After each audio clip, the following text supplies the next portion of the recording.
Conscious Life Expo is so happy to host Nassim. As many of you know, he's one of the leading teachers, visionary, and the most brilliant scientist that is applying his genius to prove scientifically and study and have us understand what the spiritual teachers have been telling us. We are all one. It is all connected. His amazing research, which you'll see here, he's going to be sharing a lot of his new research, really shows how we are all connected and can move forward with that light.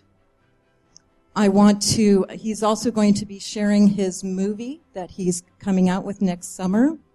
He did a crowdfunding campaign, and it was one of the most successful crowdfunding campaigns for a documentary. So I'm really happy to present to you Nassim and what's going to be a wild ride of revolution and revelatory experience. And first we're going to be blessed to see his trailer of his new movie that will be coming out next summer. And so here it is. Thank you.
Thank you, everyone. It's so exciting to be here. You know, this is one of the first talk I did. Oh wow, my presentation crashed.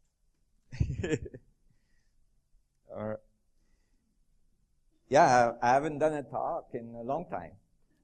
It's great to be with you guys. I'm like, oh, family.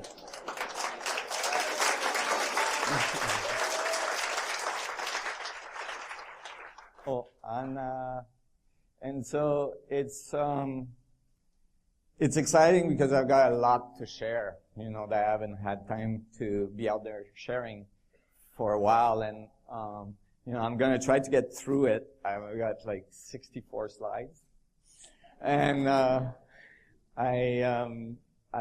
I have some, you know, new physics I'm working on that actually is unpublished that I'm going to share today. And so I'm excited to talk about this and get your feelings on it and so on. And, you know, I think this year is just awesome, isn't it? Oh, I mean, 2015 turned over and like the day it started is like, whoa, I felt the push. And it's really kind of unfolding in this beautiful mandala, you know, this incredible changes that are occurring in all fields of expertise, and certainly in the fields of physics and scientific evolution. And you know, what it seems to be pointing to more and more is this fundamental different view, this different approach to the world in which we start to think of the world as a connected world instead of a disconnected, mostly discombobulated, random universe. And this new view brings very fundamental philosophical and deep changes in our relationship to ourselves and the universe around us and each other. And I think that's really critical. So I titled this talk, The Connected Universe, A Fundamental Transformation of Human Awareness. And I will be talking as well a little bit about some of the papers I'm writing on consciousness relative to physics, which is a first for me in terms of collaboration with biologists and, in fact, astrophysicists. So we'll get into that a little bit. So there's a worldview change that's occurring. I don't know. We gotta ask the... Louder? Okay. There we go. Woohoo! So, it's a little bit of feedback.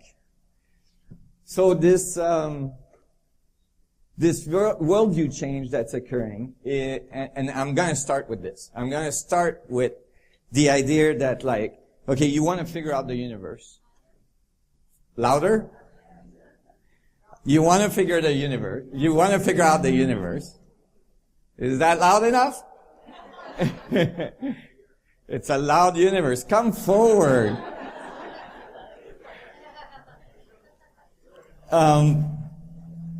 It's just we're getting feedback up here if we turn it up too far. Bring my mic closer.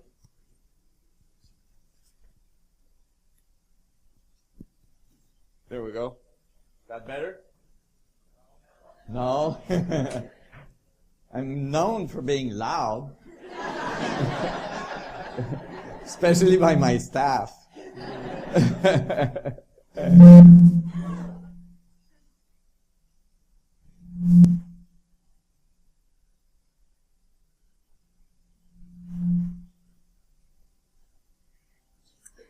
It's all about feedback. Yeah, it is.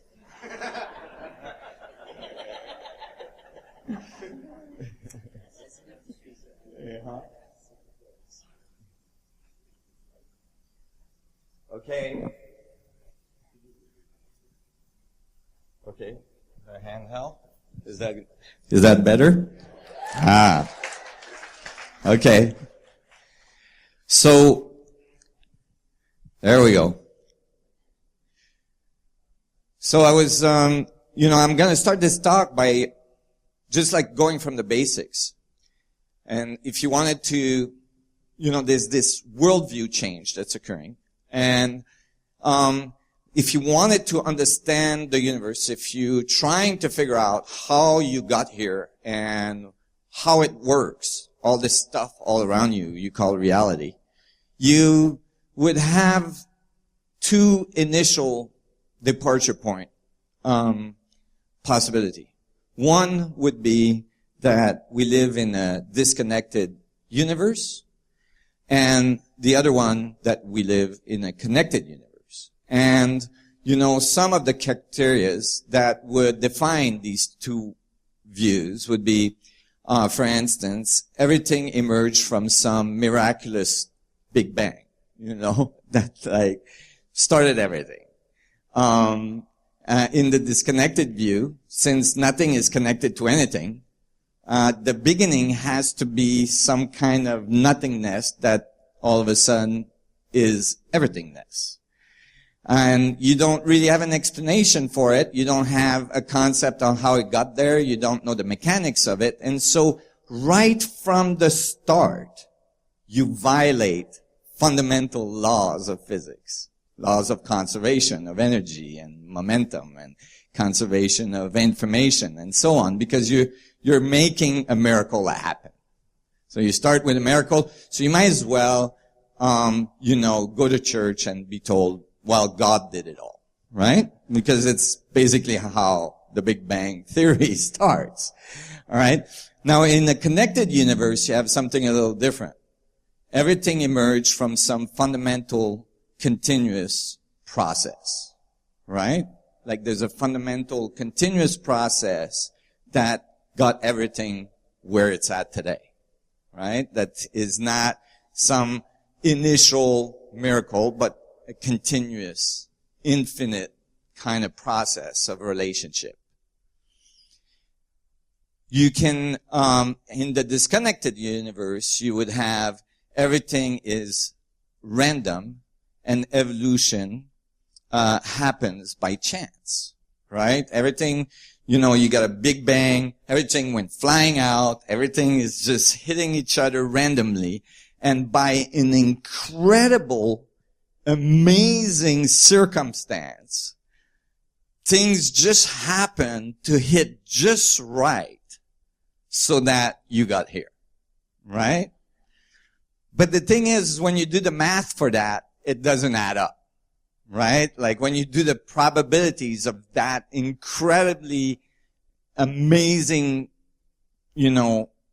chance or probability that things would have occurred just right. Because you see, any tweak of any of the fundamental forces, any tweak of anything that happened at the very beginning of this so-called Big Bang, by very, very slight changes of the fundamental forces, all of a sudden nothing comes together.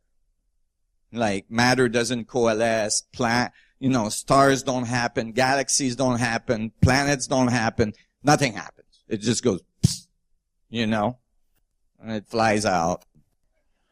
It's all done with, right? Like nothing is occurring.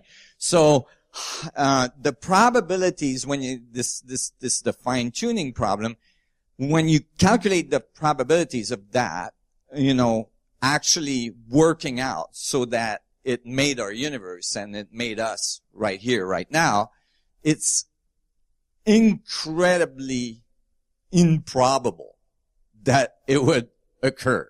All right? The probabilities are like 10 to the 8,800 and something. That's like 10 with like 8,000 zeros just for one simple monocellular structure to develop. Right? So it's not kind of feasible. But in a connected universe, everything is part of an information network structure producing self-organizing system. Because the thing is talking to itself. It's connected. So it knows what it's doing. It's going. It's learning as it's going. So it has feedback. It has feed forward.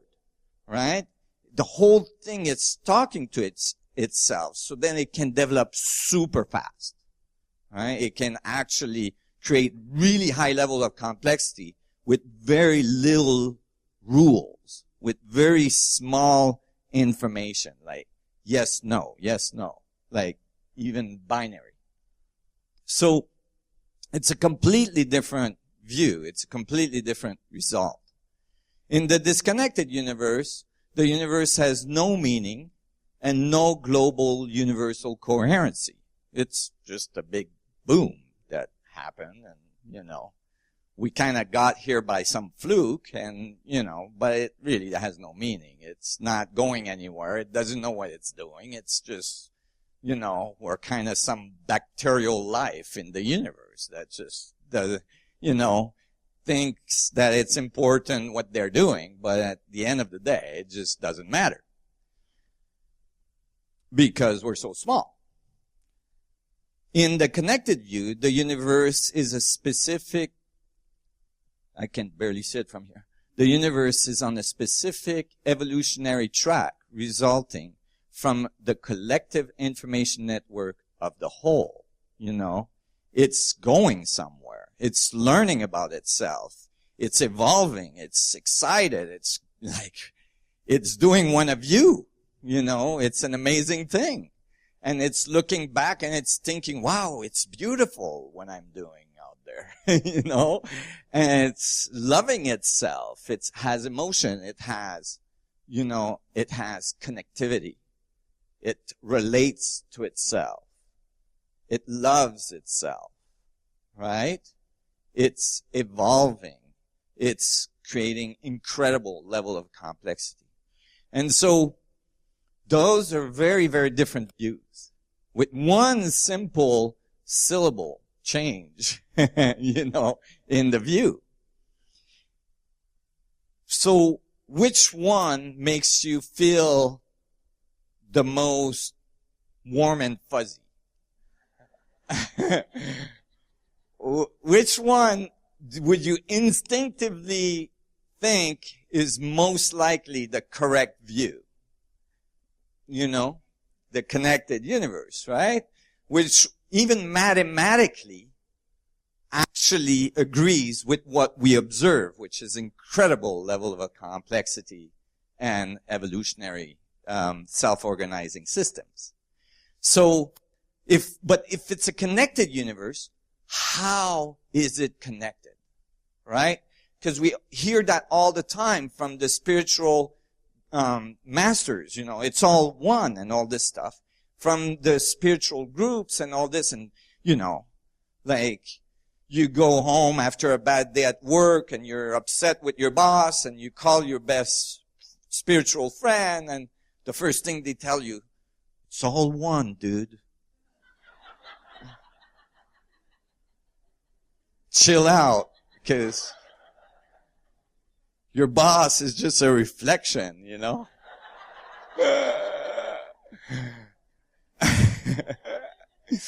And so, you know, but it's like, but how is it all one? I don't feel like my boss, you know?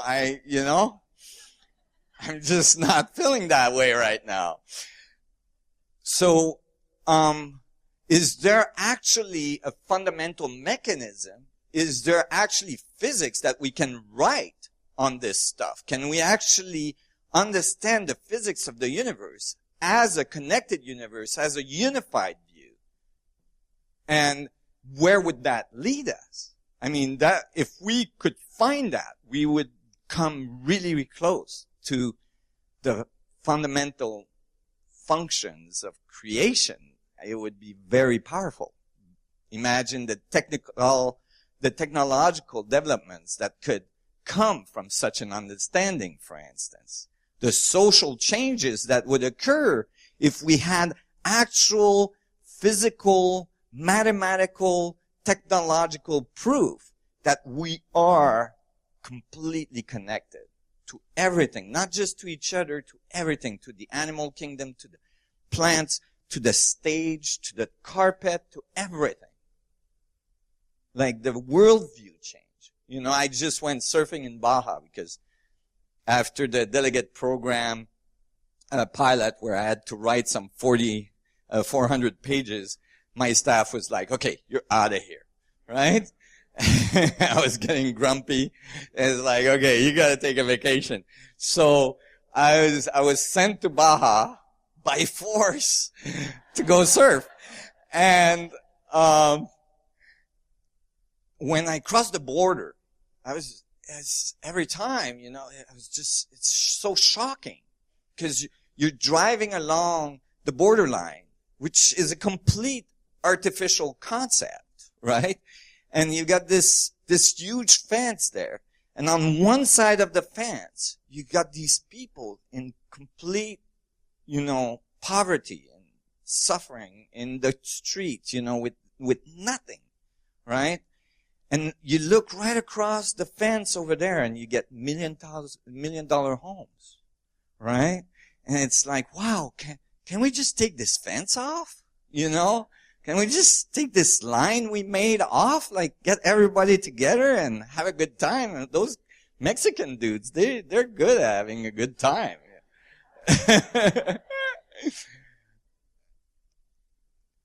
So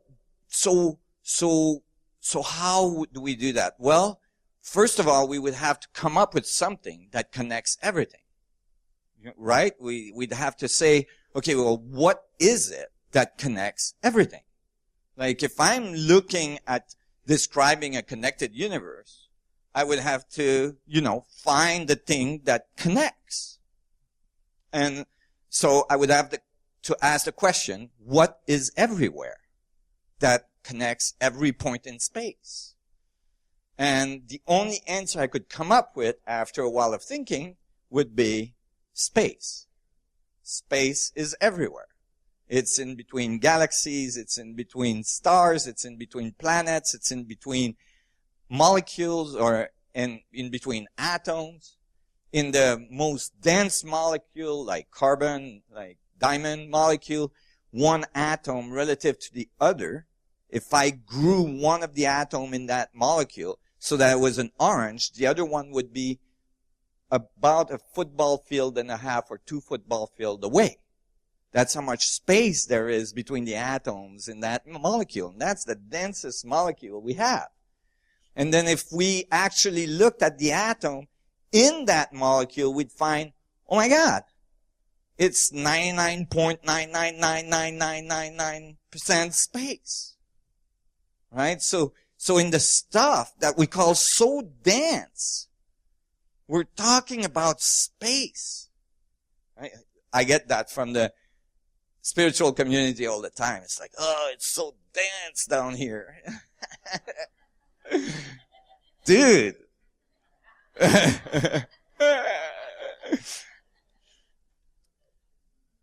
We're talking about mostly space, and so there's 0.0000001% over there, and that's the thing we call matter.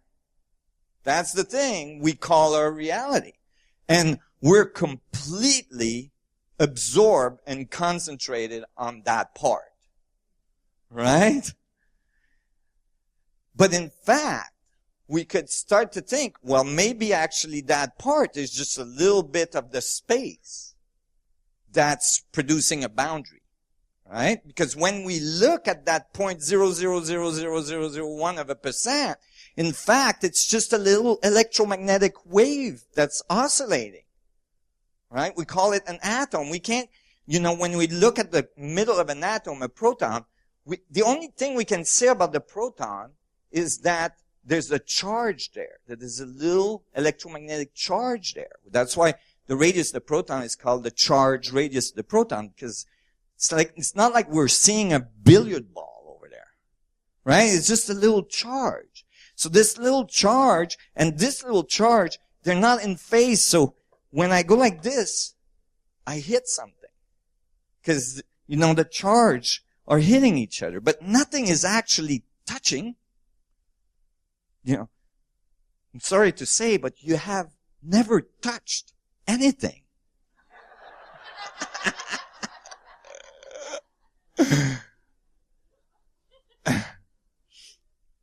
It's all about friction.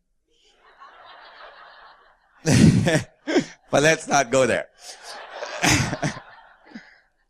Oh. So this, so then all of a sudden you start to think maybe differently. Maybe space is the thing you should study. Maybe space is not this thing that's just empty or void of everything, but actually maybe space is the thing that makes the other thing you call things happen. Right? And so,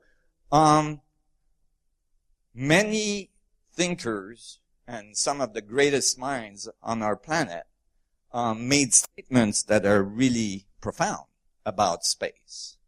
For instance, John Archibald Wheeler, one of the greatest physicists, no point is more central than this, that empty space is not empty. It is the seat of the most violent physics. Right? David Bohm, space is not empty. It's full. The universe is not separate from the cosmic sea, from this cosmic sea of energy. Talking about space. Right? Einstein, physical objects are not in space, but these objects are these objects are spatially extended. Sorry, I'm very dyslexic, so you're going to have to excuse me. In this way, the concept empty space lose its meaning. This is Einstein.